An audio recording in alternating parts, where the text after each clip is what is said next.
Toprak Razgatlioglu reaches 50 wins in WSBK, his first two of course with Ducatis Kawasaki in 2019, 37 wins with Pata Yamaha between 2020 and 2023, a Yamaha record.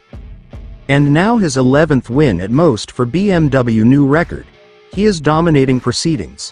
Now wherever he goes. An incredible performance from Toprak Razgatlioglu, yet another race victory in succession. And it really should be on course for another this afternoon, only 2 laps left by Bulega. For the number 11, it's important to be able to get that podium and front row start for race 2, this afternoon. And also 20 points between himself and his teammate Bautista. It's at times like this where the questions been asked about Bautista and the value that Ducati can place in the contract firm become more and more pronounced.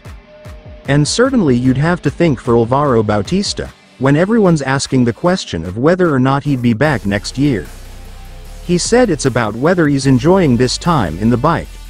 You could see in that race, he was riding well, but he's under so much pressure now.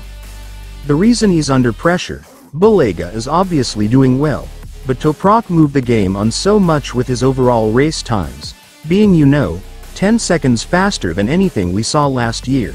And it just means that it's more and more difficult for Bautista to be able to go with him. Is it patience that Bautista needed there?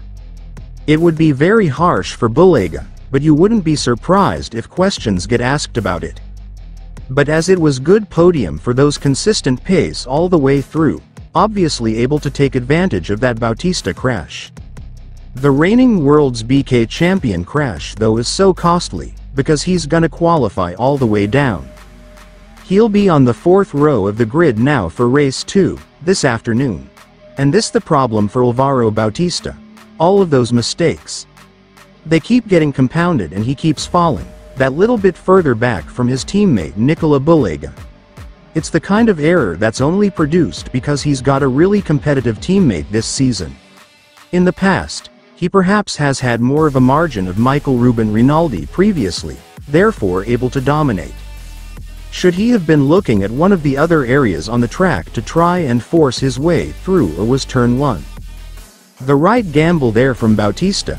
It's where he's been strong and it's where he's made a lot of moves over the last few years into turn 1. You're on that inside line. You're a little bit harsh, you're sliding into the corner and it's easy, like we saw in the Superpole session for Razgatlioglu.